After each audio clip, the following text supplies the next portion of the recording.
हमें बहुत दूर के अतीत में ले जाती है, जब धरती पर अचानक विशाल इंसान जैसी मखलूक दिखाई दी जिन्हें टाइटन्स कहा जाता था। ये खौफनाक मखलूक जहां भी इंसान को देखती फौरन उसे अपना शिकार बना लेती। धीरे धीरे इंसान फूड चेन में सबसे ऊपर नहीं रहे और उनकी तादाद तेजी से कम होने लगी। वक्त के साथ कई तहजीबें तबाह हो गईं, लेकिन इंसानों को अब तक टाइटन से लड़ने का कोई तरीका नहीं मिला था। इसलिए उन्होंने अपनी आजादी कुर्बान करके खुद को महफूज रखने का फैसला किया। बचे हुए इंसानों ने एक खास इलाके के चारों तरफ बहुत ऊंची और मोटी दीवारें बना ली जो टाइटन्स से भी बड़ी थीं। ये दीवारें गोल दायरे की शक्ल में बनाई गई थीं, एक दीवार दूसरी के अंदर, ताकि डबल प्रोटेक्शन मिल सके। इन दीवारों के अंदर लोग एक सुकून भरी जिंदगी गुजारने लगे, लेकिन हकीकत ये थी कि ये दीवारें हमेशा के लिए सुरक्षा की गारंटी नहीं थीं। 100 साल गुजर जाने के बाद भी लोग आज तक टाइटन्स के डर में जी रहे थे। इन्हीं दीवारों के बाहर एक लड़का रहता था जिसका नाम एरन यीगर था। एरन हमेशा ख्वाब देखता था कि एक दिन वो दीवारों के बाहर की दुनिया देखेगा। वो अक्सर अपने दोस्तों आर्मिन और मिकासा से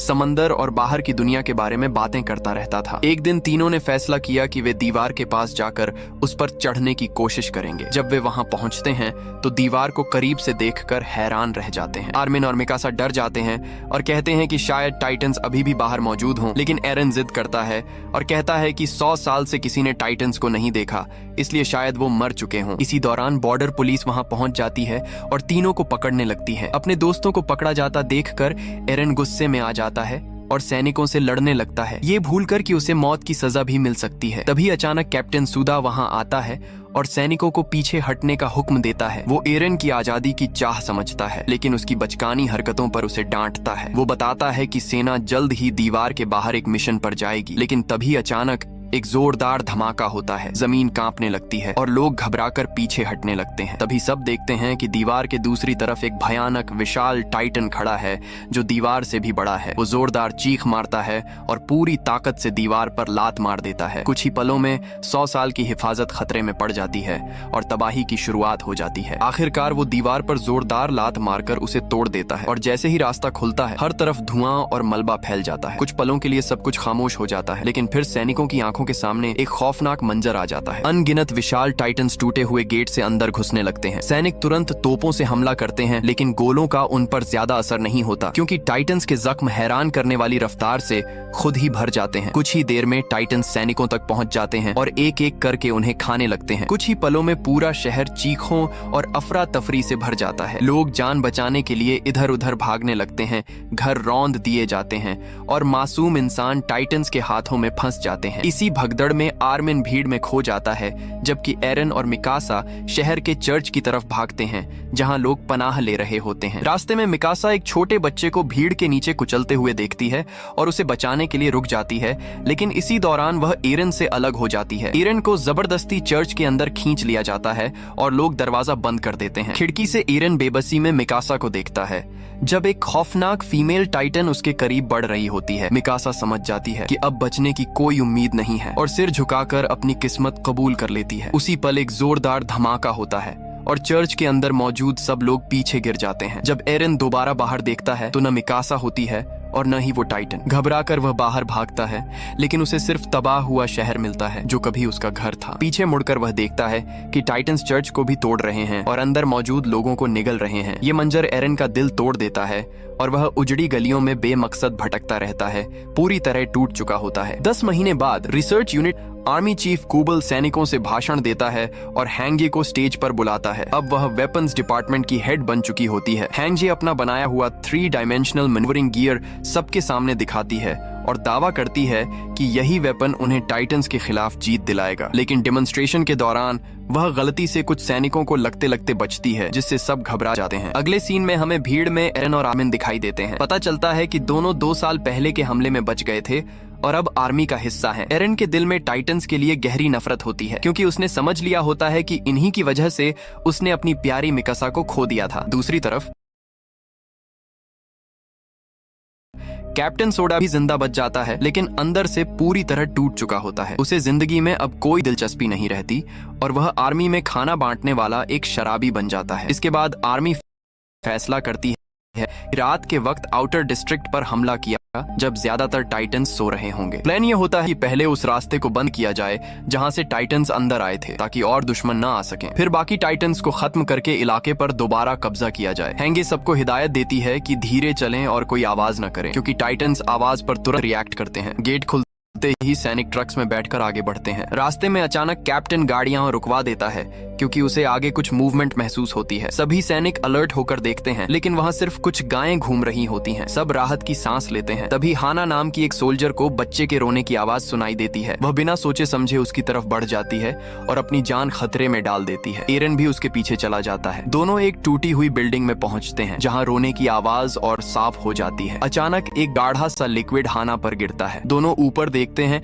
तो डर से कांप जाते हैं। वहां एक डरावना बेबी टाइटन किसी इंसान को खा रहा होता है। वह विशाल बच्चा उनके सामने गिर पड़ता है और जोर जोर से रोने लगता है। दोनों किसी तरह जान बचाकर वहां से भाग निकलते हैं। रोने और शोर की वजह से बाकी सैनिकों में घबराहट फैल जाती है लेकिन कैप्टन सबको चुप रहने का आदेश देता है ताकि टाइटन्स को उनकी मौजूदगी का पता न चले। मगर अचानक कहीं से एक बहुत बड़ा हाथ निकलता है और कैप्टन को पकड़ लेता है। टाइटन्स जाग चुके होते हैं और अब पूरी सेना भयानक खतरे में फंस चुकी होती है। यह सब देखकर एरन सन्न रह जाता है। हाना और एरन दौड़ते हुए अपनी टीम की तरफ लौटते हैं जबकि एक डरावना विशाल टाइटन उनके पीछे लगा होता है। सभी लोग घबराकर व्हीकल्स की तरफ भागते हैं लेकिन कमांडर कुबल खतरा भांप लेता है और हथियारों समेत व्हीकल लेकर वहां से निकल जाता है। व्हीकल के अंदर से हैंग चिल्लाकर सबको आदेश देती है कि पास की खाली बिल्डिंग की तरफ भागो। सैनिक तुरंत उस तरफ दौड़ते हैं लेकिन रास्ते में चारों तरफ से टाइटन्स उन्हें घेरे रहते हैं। हर तरफ मौत नजर आने लगती है और सभी लोग अपनी किस्मत पर रोते हुए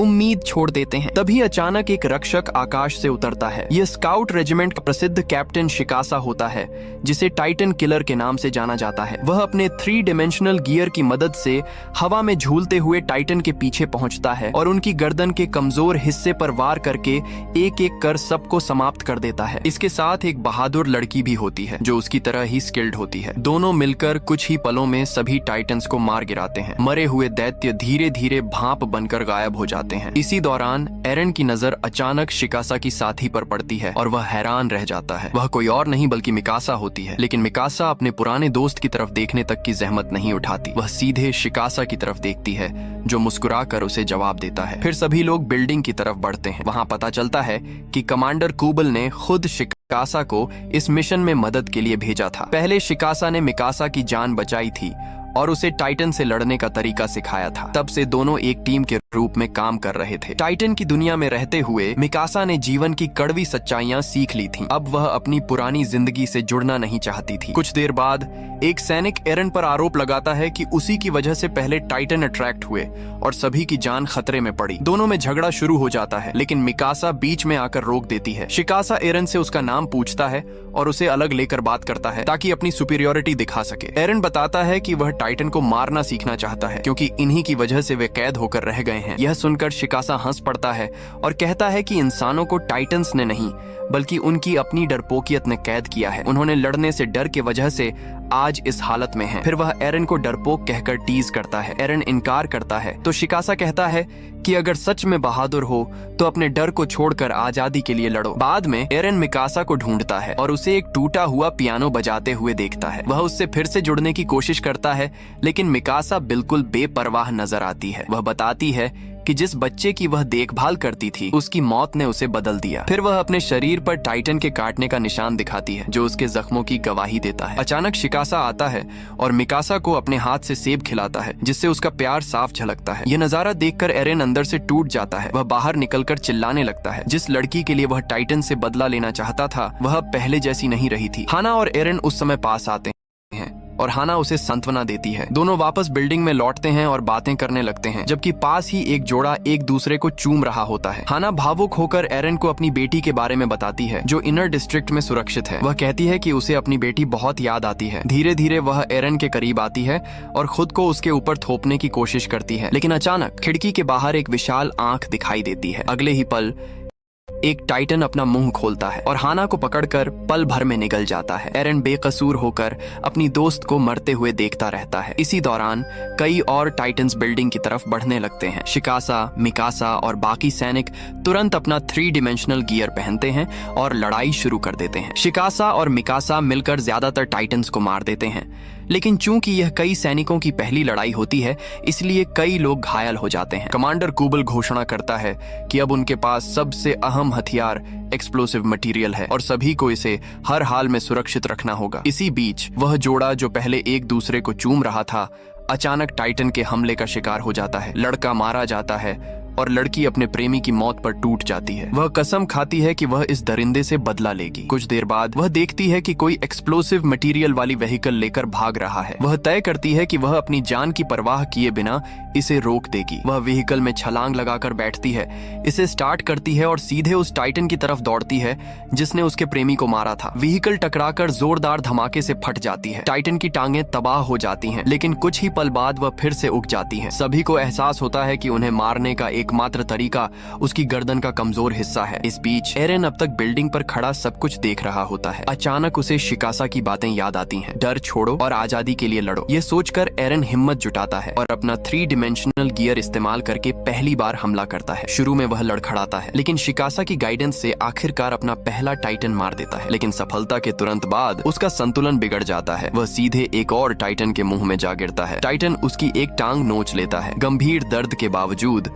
एरन किसी तरह छलांग लगाकर छत पर पहुंच जाता है और अपनी जान बचा लेता है। इसी समय एक टाइटन आर्मिन को पकड़ लेता है। सभी उसे बचाने की कोशिश करते हैं, लेकिन वे बेकसूर होते हैं। टाइटन आर्मिन को निगलने ही वाला होता है। एरन गंभीर दर्द में कराहते हुए भी हार नहीं मानता। वह घिसटते हुए बिल्डिंग के किनारे तक पहुंचता है और फिर टाइटन के मुंह में छलांग लगा देता है। वह उसका मुंह जबरदस्ती खोलता है ताकि आर्मिन बच सके। आर्मिन टाइटन की गर्दन में फिसलने ही वाला होता है, लेकिन आखिरी पल में बचा लिया जाता है। लेकिन इस कुर्बानी की कीमत एरन को चुकानी पड़ती है। वह खुद टाइटन के पेट में गिरता है। अंदर अंधेरा, बदबू और हर तरफ शव होते हैं। वहाँ उसे कई मृत शरीर दिखाई देते हैं, जिनमें हाना का शव भी शामिल है। वहीं मिकासा और बाकी सैनिक एक छत पर खड़े होते हैं, जहाँ आर्मिन मौजूद होता है। जब आर्मिन मिकासा को एरन की मौत की खबर देता है, तो वह अपने जज्बातों पर काबू नहीं रख पाती। उसकी आंखों से आंसू बहने लगते हैं और वह टूट कर रो पड़ती है। गुस्से और दुख में पागल होकर मिकासा टाइटन्स पर हमला कर देती है और एक के बाद एक सबको मार गिराती है। लेकिन अचानक उसका 3 डायमेंशनल गियर का ईंधन खत्म हो जाता है और वह जमीन पर गिर जाती है। उसी पल वही टाइटन जो एरन को निगल चुका था, मिकासा की तरफ बढ़ता है और उसे भी खाने के लिए तैयार हो जाता है। तभी अचानक उस टाइटन के मुंह से एक हाथ बाहर निकलता है और अगले ही क्षण उसका शरीर जोरदार धमाके से फट जाता है। सब हैरान रह जाते हैं, क्योंकि उसके अंदर से एक नया टाइटन निकलता है। ये नया टाइटन तुरंत अपने जैसे बाकी टाइटन्स पर हमला कर देता है और एक एक करके सबको खत्म कर देता है। जीवित बचे हुए सैनिक हैरानी और डर के मारे ये दृश्य देखते रहते हैं। फिर सभी को एहसास होता है ये नया टाइटन असल में खुद एरन है। सभी टाइटन्स को मारने के बाद